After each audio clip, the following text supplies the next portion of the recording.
ஆறாம் கட்ட மக்களவைத் தேர்தலுக்கான வாக்குப்பதிவு நிறைவு. 59% வாக்குகள் பதிவானதாக தேர்தல் ஆணையம் தகவல்.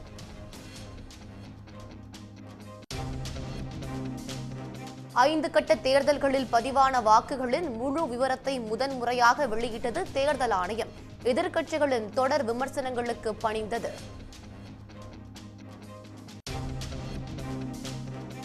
கன்னியாகுமரி மாவட்டத்தில் பெய்து வரும் கனமழையால் பழையாற்றில் வெள்ளப்பெருக்கு. குழித்துறை அருகே தரைப்பாலம் மூழ்கியதால் போக்குவரத்து துண்டிப்பு.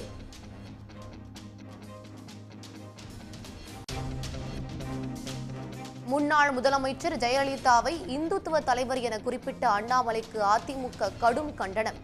அரசியல் லாபத்துக்காக ஜெயலலிதாவின் பெயருக்கு களங்கம் விளைவிப்பதாக பதிலடி.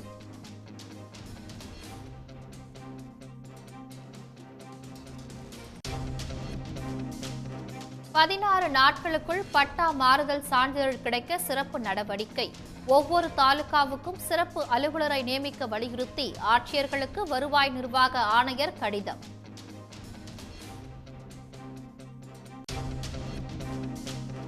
சென்னை விசிக விழாவில் நடிகர் பிரகாஷ் ராஜுக்கு அம்பேத்கர் சுடர் விருது, முத்தரசனுக்கு மார்க்ஸ் மாமணி விருதும், வழக்கறிஞர் அருள்மொழிக்கு பெரியார் ஒளி விருதும் வழங்கப்பட்டன.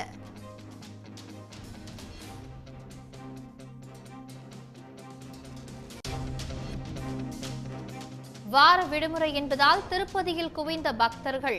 30 மணி நேரம் வரை காத்திருந்து பக்தர்கள் சாமி தரிசனம்.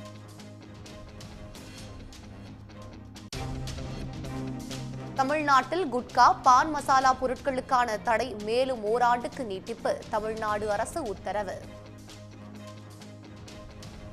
மக்களவைத் தேர்தலில் 8 மாநிலங்களில் உள்ள 58 தொகுதிகளில் 6ஆம் கட்ட வாக்குப்பதிவு அமைதியான முறையில் நடைபெற்று முடிந்துள்ளது. மொத்தமுள்ள 543 மக்களவை தொகுதிகளில் 428 தொகுதிகளில் ஏற்கனவே 5 கட்டமாக வாக்குப்பதிவு முடிவடைந்தது. இதைத் தொடர்ந்து 6வது கட்டமாக டெல்லி, ஹரியானா, பீகார், ஜார்க்கண்ட், ஒடிசா, உத்தரப்பிரதேசம், மேற்கு வங்கம், ஜம்மு காஷ்மீர் ஆகிய 8 மாநிலங்களில் உள்ள 58 தொகுதிகளில் இன்று வாக்குப்பதிவு நடைபெற்றது. குறிப்பாக 3ஆம் கட்டத்தில் வாக்குப்பதிவு நடத்த திட்டமிட்டு பின் ஒத்திவைக்கப்பட்ட அனந்த்நாக், ரஜோரி தொகுதிக்கும் வாக்குப்பதிவு நடத்தப்பட்டது. அனைத்து இடங்களிலும் மக்கள் நீண்ட வரிசையில் காத்திருந்து வாக்களித்தனர். 6வது கட்ட தேர்தலில் ஒடிசாவின் சம்பல்பூர் தொகுதியில் ஒன்றிய அமைச்சர் தர்மேந்திர பிரதான், ஹரியானாவின் கர்னால் தொகுதியில் முன்னாள் முதலமைச்சர் மனோகர் லால் கட்டார், காஷ்மீரின் அனந்தநாக் தொகுதியில் அம்மாநில முன்னாள் முதலமைச்சர் மெஹபூபா முப்தி ஆகியோர் நட்சத்திர வேட்பாளர்களாக களம் கண்டனர். இந்நிலையில் மேற்கு வங்க மாநிலம் ஜார்கிராம் தொகுதியில் போட்டியிடும் பாஜக வேட்பாளர் பிரனாத் துடு மொங்கோலோபோத்ராவில் உள்ள வாக்குச்சாவடிக்கு ஆய்வுக்கு சென்றபோது அவர் மீது கற்கள், கட்டைகளை வீசி தாக்கி துரத்தி அடிக்கப்பட்டது பரபரப்பை ஏற்பட்டது. துணை ராணுவ படையினர் உதவியுடன் வாக்குச்சாவடியில் இருந்து தப்பி வந்த பாஜக வேட்பாளர் காங்கிரஸ் கட்சியினர் வாக்குச்சாவடியை கைப்பற்றி தன்னை தாக்கி துரத்தி அடித்ததாக குற்றம் சாட்டினார். சில இடங்களில் வழக்கமாக வாக்குச்சாவடிகளில் ஏற்படும் சிறு சிறு பிரச்சினைகள் தவிர ஒட்டுமொத்தமாக அமைதியான முறையில் 6வது கட்ட வாக்குப்பதிவு நடந்து முடிந்தது. மொத்தம் 59% வாக்குகள் பதிவாகின. அதிகபட்சமாக மேற்கு வங்கத்தில் 75%த்திற்கும் அதிகமாக வாக்குகள் பதிவாகியுள்ளன. 6வது கட்டத்தையும் சேர்த்து மொத்தம் உள்ள 543 தொகுதிகளில் 486 தொகுதிகளில் தேர்தல் நடந்து முடிந்துள்ளது. எஞ்சிய 57 தொகுதிகளுக்கு ஜூன் 1ஆம் தேதி 7வது கட்டமாக வாக்குப்பதிவு நடைபெற உள்ளது. மக்களவைத் தேர்தலில் 6வது கட்ட வாக்குப்பதிவில் குடியரசுத் தலைவர், பல்வேறு அரசியல் கட்சித் தலைவர்கள், பிரபலங்கள் வரிசையில் காத்திருந்து ஆர்வமாக வாக்களித்தனர். குடியரசுத் தலைவர் திரௌபதி முர்மு டெல்லியில் உள்ள வாக்குச்சாவடியில் வாக்களித்து தனது ஜனநாயக கடமையை நிறைவேற்றினார். குடியரசு துணைத் தலைவர் ஜெகதீப் தங்கர் தமது மனைவியுடன் சென்று வாக்களித்தார்.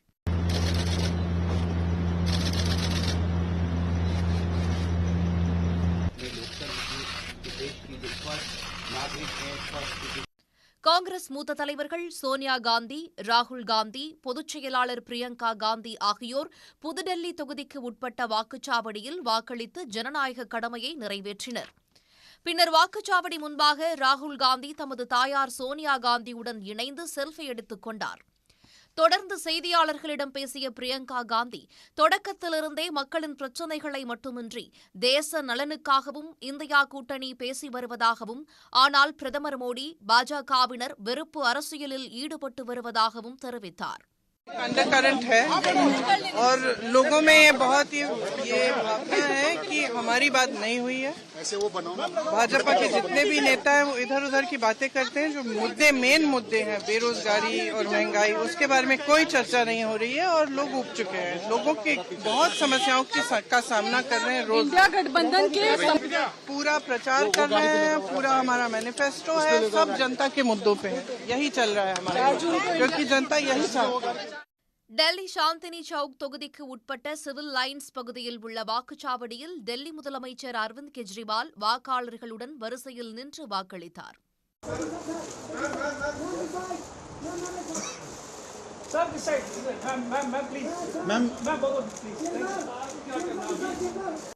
இதனிடையே டெல்லியில் செயின்ட் கொலம்பஸ் பள்ளி அமைக்கப்பட்ட வாக்குச்சாவடியில் காலையிலேயே மார்க்சிஸ்ட் கம்யூனிஸ்ட் மூத்த தலைவர் பிருந்தா காரத் வாக்களிக்க சென்றார். ஆனால் வாக்குப்பதிவு இயந்திரத்தின் பேட்டரியில் சார்ஜ் இல்லாததால் 50 நிமிடங்களாக வாக்களிக்க முடியாமல் காத்திருந்தார். இதனால் அதிருப்தியடைந்த அவர் தேர்தல் ஆணையத்தின் ஏற்பாடு மிகவும் அதிருப்தி அளிப்பதாக கூறினார். மேலும் இது தொடர்பாக தேர்தல் ஆணையத்திற்கும் பிருந்தா காரத் புகார் அளித்தார். ஒரு வழியாக பிரச்சினை சரி செய்யப்பட்ட பின்னர் அவர் ஜனநாயக கடமையாற்றினார். இந்திய தலைமை தேர்தல் ஆணையர் ராஜீவ்குமார், முன்னாள் கிரிக்கெட் வீரர்களான கபில் தேவ், கௌதம் காம்பீர் உள்ளிட்டோரும் டெல்லியில் வாக்களித்தனர். வெளியுறவுத்துறை அமைச்சர் ஜெய்சங்கர் வாக்குச்சாவடியில் முதல் ஆண் வாக்காளராக சென்று வாக்கினை பதிவு செய்தார். மக்களவைத் தேர்தலுடன் சட்டப்பேரவைத் தேர்தலை சந்திக்கும் ஒடிஷாவில் அம்மாநில முதலமைச்சர் நவீன் பட்நாயக், அக்கட்சியின் மூத்த தலைவர் வி.கே. பாண்டியன் ஆகியோரும் வாக்கினை பதிவு செய்தனர். தொடர்ந்து பேசிய நவீன் பட்நாயக், ஒடிஷாவில் தங்கள் கட்சியே மீண்டும் ஆட்சி அமைக்கும் என தெரிவித்தார். ஹரியானா மாநிலம் குருக்ஷேத்ரா தொகுதியின் பாஜக வேட்பாளரான பிரபல தொழிலதிபர் நவீன் ஜிண்டால் தொகுதிக்கு உட்பட்ட வாக்குச்சாவடியில் வாக்களித்தார். தொடர் மழை காரணமாக குமரி, நெல்லை மாவட்டங்களில் உள்ள நீர்நிலைகளுக்கு தண்ணீர் வரத்து அதிகரித்துள்ளது. குமரி மாவட்டத்தின் முக்கிய ஆறான பழையாற்றில் வெள்ளப்பெருக்கு ஏற்பட்டதை அடுத்து கரையோர மக்கள் பாதுகாப்புடன் இருக்குமாறு மாவட்ட நிர்வாகம் அறிவுறுத்தியுள்ளது. கன்னியாகுமரி மாவட்டத்தில் கடந்த 10 நாட்களாக விட்டு விட்டு கனமழை பெய்து வருகிறது. தொடர் மழை காரணமாக குமரி மாவட்டத்தின் முக்கிய ஆறான பழையாற்றில் வெள்ளப்பெருக்கு ஏற்பட்டது. இதனையடுத்து முன்னெச்சரிக்கை நடவடிக்கையாக பழையாற்றின் குறுக்கே அமைந்துள்ள சோழன்திட்டு அணையின் மதகுகள் திறக்கப்பட்டுள்ளது. எனவே பழையாற்றின் கரையோர மக்கள் எச்சரிக்கையாக இருக்குமாறு மாவட்ட நிர்வாகம் அறிவுறுத்தியுள்ளது. அக்கரை பகுதியில் 100க்கும் மேற்பட்ட வீடுகளை வெள்ளம் சூழ்ந்தது. சுசீந்திரம், உதிரப்பட்டி, பருப்பு விளை, அக்கரை கிராமங்களுக்குள் மழை புகுந்த நிலையில் சுசீந்திரம் தேரூர் சாலையில் போக்குவரத்து துண்டிக்கப்பட்டுள்ளது. அப்பகுதிகளில் உள்ள விளைநிலங்களிலும் வெள்ளம் புகுந்ததால் பயிர்கள் மூழ்கின. இந்த கன்னியாகுமரி மாவட்டத்தில் கடந்த ஒரு வாரமாட்டு நல்லா மழையா இருக்கு. இந்த மழையா இருக்கிறதுனால ஆற்றுல நல்லா தண்ணி பெருக்கெடுத்து ஓடுது. இந்த தண்ணினால பல ஊர்கள் பாதிப்படைஞ்சிடக்கூடாதுன்ட்டு கக்காடு, சுசீந்திரம், அப்புறம் பரப்பவலை, உதிரப்பட்டி இந்த மாதிரிப்பட்ட இடங்களுக்கெல்லாம் வந்து தண்ணி புகுந்துடக்கூடாதுன்னு சொல்லிட்டு அணையை திறந்து விட்டுருக்காங்க. இந்த திறந்து விட்டதுனால மக்கள்லாம் நிறைய வந்து பார்த்துட்டு போகிறாங்க. கவர்மெண்ட்டும் முன்னெச்சரிக்கை நடவடிக்கையாட்டு அணையை திறந்து எடுத்து விட்டு நல்லா இது. தொடர் மழையால் பேச்சிப்பாறை, பெருஞ்ஞானி மற்றும் சிற்றாறு அணைகளில் நீர்வரத்து அதிகரித்து வருகிறது. பேச்சிப்பாறை அணையில் இருந்து வினாடிக்கு 2175 கன அடி உபரி நீர் வெளியேற்றப்படுகிறது. இதனால் குழித்துறை, தாமிரபரணி, கோதையாறு மற்றும் பரளியாற்றில் வெள்ளப்பெருக்கு ஏற்பட்டுள்ளது. வெள்ளப்பெருக்கு காரணமாக குழித்துறை சப்பாத்து பாலம் மூழ்கியதால் போக்குவரத்து தடை செய்யப்பட்டது. கோதையாற்றில் ஏற்பட்டுள்ள வெள்ளப்பெருக்கு காரணமாக முக்கிய சுற்றுலா தலமான திருப்பரப்பு அருவியில் தண்ணீர் ஆர்ப்பரித்து கொட்டி வருகிறது. இதனால் 7வது நாளாக பயணிகள் அருவியில் குளிக்க தடை நீட்டிக்கப்பட்டுள்ளது.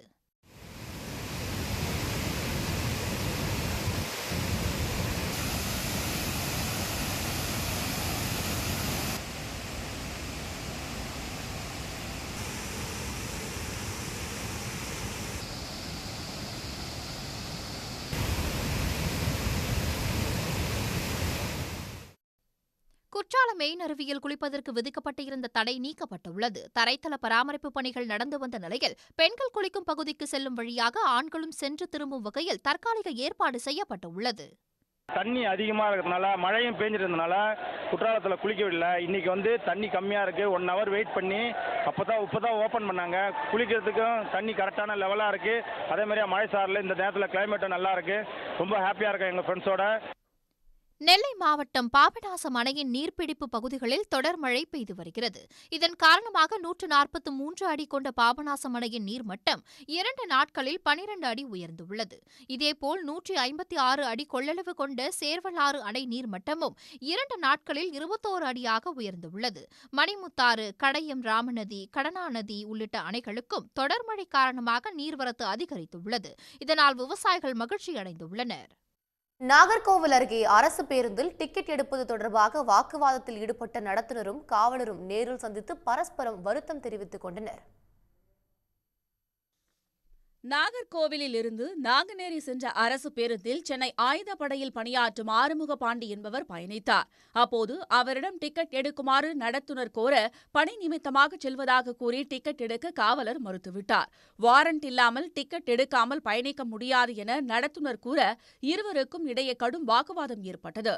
இந்த வீடியோ காட்சிகள் வலைதளங்களில் வேகமாக பரவியது. இதைத் தொடர்ந்து பல்வேறு இடங்களில் நோ பார்க்கிங் பகுதியில் வந்த அரசு பேருந்துகளுக்கு போலீசார் அபராதம் விதித்தனர். பதிலுக்கு பேருந்துகளில் காவலர்களிடம் டிக்கெட் எடுக்க கோரி நடத்துனர்கள் கராராக பேசி வந்தனர். இந்த நிலையில் நாங்குநேரி அரசு பேருந்தில் மோதலில் ஈடுபட்ட நடத்துனரும் காவலரும் சந்தித்து கைகுலுக்கி பரஸ்பரம் வருத்தம் தெரிவித்துக் கொண்டனர். போக்குவரத்து கழகம் மற்றும் காவல்துறை 2 அரசு துறைகளும் சேர்ந்து பணியாற்றுவோம் என அவர்கள் கூறிக்கொண்டனர். அப்புறமா நீங்கள் டிக்கெட் வாங்கி நீங்கள் ட்ராவல் பண்ணீங்க உடனே? ஆமாண்ணா. ஆனால் இது சோசியல் மீடியாவில் வந்து பரவி ப்ராப்ளம் இருக்குது. நான் வருத்தம் தெரிவிச்சுக்கிறேன். நானும் வருத்தம் தெரிவிச்சுக்கிறேன். இனிமேல் இந்த இது இல்லாமல் நம்ம 2 பேருமே 2 துறையும் நண்பர்களாக பணியாற்றும். சரி ஓகே. இதன் மூலம் கடந்த சில நாட்களாக போக்குவரத்து கழகம் மற்றும் காவல்துறையினருக்கு இடையே நிலவிய பிணக்கு முடிவுக்கு வந்திருக்கிறது. நாகையில் டச்சுக்காரர்களின் கட்டடக்கலை மற்றும் பாரம்பரியத்தை 250 ஆண்டுகளாக தாங்கி நிற்கும் தூய பேதுரு தேவாலயம் பழமை மாறாமல் புதுப்பிக்கப்பட்டு வருகிறது. அது குறித்த ஒரு செய்தி தொகுப்பை இப்போது பார்க்கலாம். நாகை பழைய பேருந்து நிலையம் அருகே உள்ள தூய பேதுரு தேவாலயம் கடந்த 1774ஆம் ஆண்டு இந்தியாவை ஆண்ட டச்சுக்காரர்களால் கட்டப்பட்டது. வரலாற்று சின்னமாக உயர்ந்து நிற்கும் இந்த பேராலயம் பனைமர உத்திரங்கள், ஒட்டினாலான கூரைகள் என டச்சு பாரம்பரிய கட்டடக்கலைக்கு எடுத்துக்காட்டாக உள்ளது. சுண்ணாம்பு கற்களால் பிரம்மாண்ட தூண்கள் அமைக்கப்பட்டு கட்டப்பட்ட இந்த ஆலயம் மழைநீர் உட்புகுந்தும் இயற்கை பேரிடர்களாலும் நாளுக்கு நாள் சேதமடைந்தது.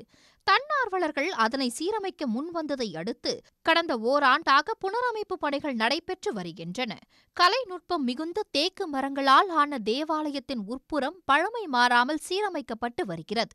சமூக நல்லிணக்கத்திற்கு பெயர் பெற்ற நாகை மாவட்டத்தைச் சேர்ந்த அனைத்து தரப்பு மக்களின் பங்களிப்போடும் சுமார் 80 லட்சம் ரூபாய் செலவில் புனரமைப்பு பணிகள் நடந்து வருகின்றன.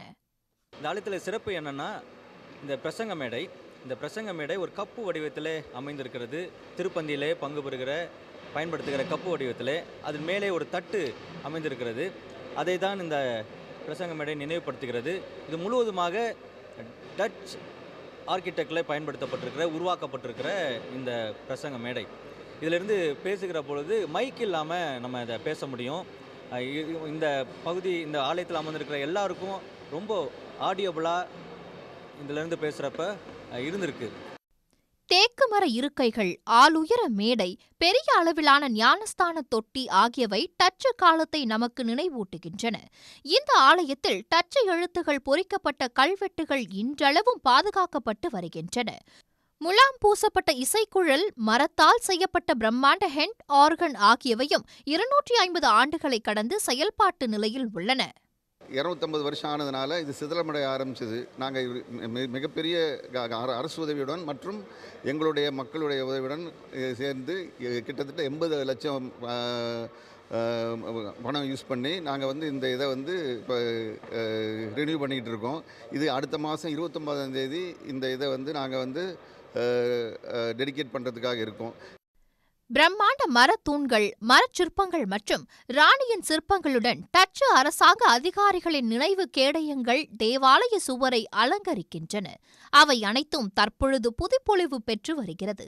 பழமைகள் பாதுகாக்கப்பட வேண்டும் என்று பெயரளவில் சொல்லாமல் நாகையில் 250 ஆண்டு பழமையான டச்சுக்காரர்களின் வரலாற்று சிறப்புமிக்க பேராலயத்தை மீட்டெடுத்த செயல் வரவேற்பை பெற்றுள்ளது. சன் செய்திகளுக்காக நாகை செய்தியாளர் சகாதேவன். குன்னூர் சிம்ஸ் பூங்காவில் 2வது நாளாக நடைபெற்று வரும் பழ கண்காட்சியை காண ஏராளமான சுற்றுலா பயணிகள் குவிந்தனர். இதமான சூழலில் மழைச்சாரலை அனுபவித்தபடி கண்காட்சியை சுற்றுலா பயணிகள் ரசித்தனர். கோடை சீசனை ஒட்டி பல்வேறு ஊர்களில் இருந்து சுற்றுலா பயணிகள் நீலகிரி மாவட்டத்திற்கு படையெடுத்த வண்ணம் உள்ளனர். இந்நிலையில் கோடை விழாவில் பங்கேற்கும் பயணிகளை மேலும் உற்சாகப்படுத்தும் வகையில் குன்னூர் சிம்ஸ் பூங்காவில் 64வது பழ கண்காட்சி நேற்று தொடங்கியது. 5 டன் பழங்களை கொண்டு சிம்ஸ் பூங்கா வளாகத்தில் 9 வகையான பழச்சிற்பங்களை வடிவமைத்து உள்ளனர்.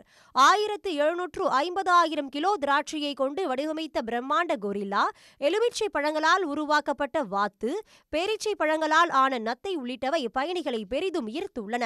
சிம்ஸ் பூங்காவில் நடக்கிற ஃப்ரூட் ஷோக்கு வந்திருக்கோம். இங்கே நிறைய வெரைட்டிஸ், குழந்தைங்களுக்கு பிடிச்ச மாதிரி நிறைய வெரைட்டிஸ் ஆஃப் ஃப்ரூட்ஸில் டிஸ்பிளே பண்ணியிருக்காங்க.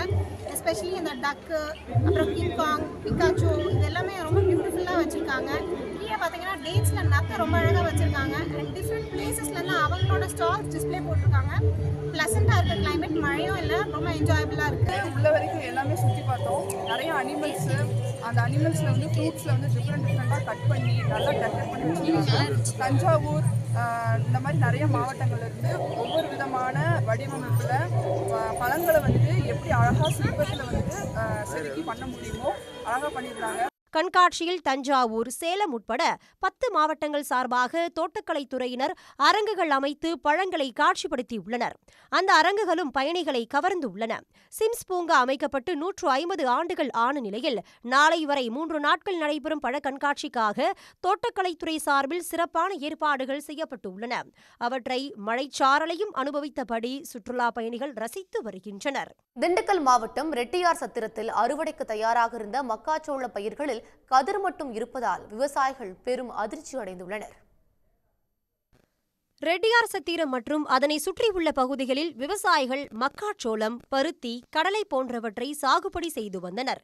இந்நிலையில் காமாட்சிபுரம், கோட்டைப்பட்டி, சில்வார்பட்டி, புதுக்கோட்டை, தாதன்கோட்டை உட்பட 15க்கும் மேற்பட்ட கிராமங்களைச் சேர்ந்த விவசாயிகள் உரக்கடைகளில் உள்ள ஆந்திராவை சேர்ந்த அட்வான்ஸ் 7 என்ற மக்காச்சோள விதைகளை வாங்கி 700 ஏக்கரில் பயிர் செய்தனர். தற்பொழுது அறுவடை தயாராக இருந்த மக்காச்சோளத்தை உரித்து பார்த்ததில் வெறும் கதிர் மட்டுமே இருந்ததைக் கண்டு விவசாயிகள் அதிர்ச்சியடைந்தனர். நாங்கள் 3 மாதம் ஆச்சுங்க இந்த வெள்ளாமை வச்சு மக்காச்சோளம் நட்டு. நாங்கள் ரவ்வும் பவுலும் தண்ணி கட்டி எல்லாம் பண்ணி பார்த்து இப்போ போய் ஒடிச்சு பார்க்கையில அதில் ஒன்றுமே இல்லைங்க. சோளம் பிடிக்கல, ஒன்றும் இல்லை. வெறும் கட்டாயை பார்த்ததுமே எங்களுக்கு ரொம்ப மன உடச்சலாகி போச்சு. நம்ம கடன் 3 ஏக்கர் நட்டுருக்கிறோம். 3 ஏக்கருக்கு 1,50,000 ரூபா செலவு பண்ணியிருக்கேன். எல்லாம் ஏக்கருக்கு 10-50,000 ரூபாய்க்கு மேலே செலவு பண்ணி ரொம்ப கஷ்டத்தில் இருக்காங்க. ஒன்றும் விளையலை, ஒன்றும் செய்யலை. எல்லாம் விவசாயிகள் பூரா ரொம்ப கஷ்டத்தில் இருக்காங்க. இதுக்கு அரசு பார்த்து ஏதாச்சும் ஒரு நிவாரணம் வழங்கினால் கொஞ்சம் நல்லா இருக்கும் அப்படின்னு நினைக்கிறோம். மக்காச்சோளம் போட்டு நல்லா தான் வந்துகிட்டு இருந்துச்சு. திடீர்னு என்னமோ அந்த மாதிரி சோளம் பிடிக்கல. கடன் வாங்கி பயிரிட்ட நிலையில் தற்போது அனைத்தும் வீணாகிவிட்டதாக விவசாயிகள் வருத்தம் தெரிவித்துள்ளனர். இதுகுறித்து வேளாண் துறை அதிகாரிகள் ஆய்வு நடத்தி சம்பந்தப்பட்ட விதை நிறுவனத்தின் மீது நடவடிக்கை எடுக்கவும், பாதிக்கப்பட்டவர்களுக்கு நிவாரணம் வழங்கவும் விவசாயிகள் கோரிக்கை விடுத்துள்ளனர். பிரதமர் மோடி தலைமையிலான கடந்த 10 ஆண்டு கால ஆட்சியில் பாஜக ஆளாத மாநிலங்களுக்கு மெட்ரோ ரயில் பணிகளுக்கு சொற்ப அளவிலான நிதியை ஒதுக்கியது தகவல் அறியும் உரிமைச் சட்டம் மூலம் அம்பலமாகியுள்ளது. சென்னை மெட்ரோ ரயில் 2ஆம் கட்ட பணிகளுக்கு 3 ஆண்டுகளுக்கு மேலாக உரிய நிதியை விடுவிக்காமல் ஒன்றிய பாஜக அரசு வஞ்சித்து வருவதாக தொடர் குற்றச்சாட்டு இருந்து வருகிறது. இந்நிலையில் கடந்த 10 ஆண்டுகளில் மாநில வாரியாக மெட்ரோ ரயில் திட்டங்களுக்கு விடுவிக்கப்பட்ட நிதி குறித்து தகவல் அறியும் உரிமைச் சட்டத்தின் கீழ் கேள்வி எழுப்பப்பட்டது. அதற்களிக்கப்பட்ட பதிலில் பாஜக ஆளும் மாநிலங்களுக்கு அதிக அளவில் நிதி வழங்கப்பட்டதும், எதிர்க்கட்சிகள் ஆட்சி செய்யும் தமிழ்நாடு உள்ளிட்ட பிற மாநிலங்களுக்கு சொற்ப அளவிலான நிதியை ஒதுக்கியதும் தெரிய வந்துள்ளது. அதன்படி பாஜக கூட்டணி ஆட்சி நடைபெறும் மராட்டியத்திற்கு மெட்ரோ ரயில் பணிகளுக்காக கடந்த 10 ஆண்டுகளில் 39,757 கோடியே 71 லட்சம் ரூபாய் நிதி ஒதுக்கப்பட்டுள்ளது. டெல்லிக்கு 35,063 கோடி ரூபாயும், கர்நாடகத்திற்கு 22,630 கோடி ரூபாய் நிதியையும் ஒன்றிய அரசு விடுவித்துள்ளது. பாஜக ஆட்சி நடைபெறும் குஜராத்திற்கு 15,743 கோடி ரூபாயும், உத்தரப்பிரதேசத்திற்கு 15,662 கோடி ரூபாய் நிதியும் மெட்ரோ ரயில் பணிகளுக்காக விடுவிக்கப்பட்டுள்ளது. அதேவேளையில் தமிழ்நாட்டிற்கு கடந்த 10 ஆண்டுகளில் மெட்ரோ ரயில் பணிகளுக்காக வெறும் 8,820 கோடி ரூபாய் மட்டுமே ஒன்றிய அரசு வழங்கியுள்ளது. இந்த பட்டியலில் கேரளாவிற்கு 2,429 கோடி ரூபாயும், மேற்கு வங்கத்திற்கு 710 கோடி ரூபாயும் வழங்கப்பட்டுள்ளது. இந்தியாவில் வளர்ச்சியடைந்த நகரங்களின் பட்டியலில் முன்னிலை வகிக்கும் சென்னை மெட்ரோ ரயில் பணிகளுக்கு சொற்ப அளவிலேயே ஒன்றிய அரசு நிதி வழங்கியிருப்பது வெளிச்சத்திற்கு வந்துள்ள நிலையில், சென்னை 2ஆம் கட்ட மெட்ரோ பணிக்கான நிதியை ஒன்றிய அரசு உடனடியாக விடுவிக்க வேண்டும் என்ற கோரிக்கை வலுத்துள்ளது. ஏற்காட்டில் கோடை விழாவையொட்டி நடைபெற்ற நாய் கண்காட்சி சுற்றுலா பயணிகளை வெகுவாக கவர்ந்தது. இதில் காவல்துறை மோப்ப நாய்களின் சாகசங்களும் இடம்பெற்றன. ஏழைகளின் ஊட்டி என வர்ணிக்கப்படும் ஏற்காட்டில் 47வது கோடை விழா மலர் கண்காட்சி கடந்த 22ஆம் தேதி முதல் கோலாகலமாக நடைபெற்று வருகிறது. கோடை விடுமுறை என்பதால் மாநிலத்தின் பல்வேறு இடங்களில் இருந்து குவிந்த சுற்றுலா பயணிகள் ஏற்காட்டிற்கு வந்த வண்ணம் உள்ளனர். அங்கு நடந்து வரும் மலர் கண்காட்சியை ஏராளமானோர் ஆர்வத்துடன் பார்வையிட்டனர்.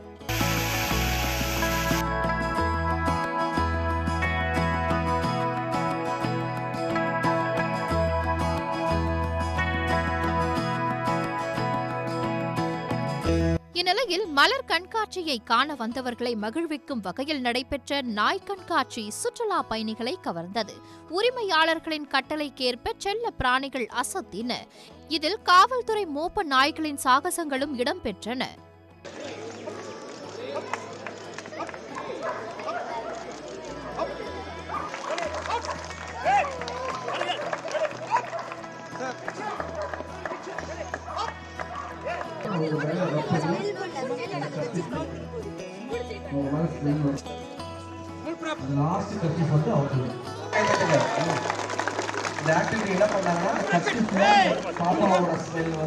ஃப்ளவர் ஷோ டிஃப்ரெண்டா கீழே நம்ம அடிவாரம் மேலே ஏறும் போது ரொம்ப கிரியேட்டிவா அந்த வேஸ்டேஜ் எல்லாமே வச்சு ரொம்ப கிரியேட்டிவா பண்ணியிருந்தாங்க.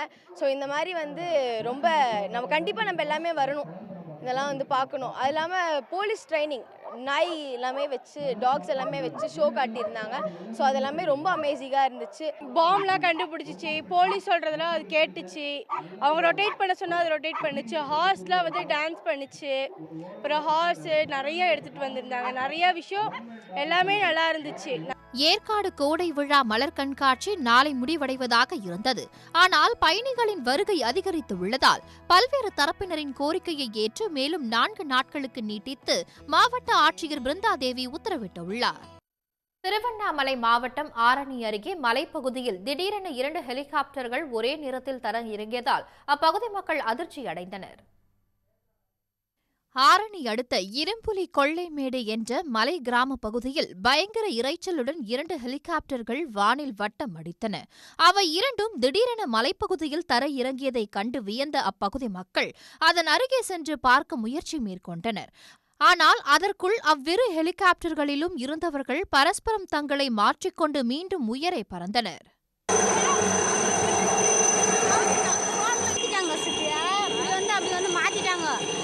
சொல்லி கொடுத்து ஏற்றாங்க.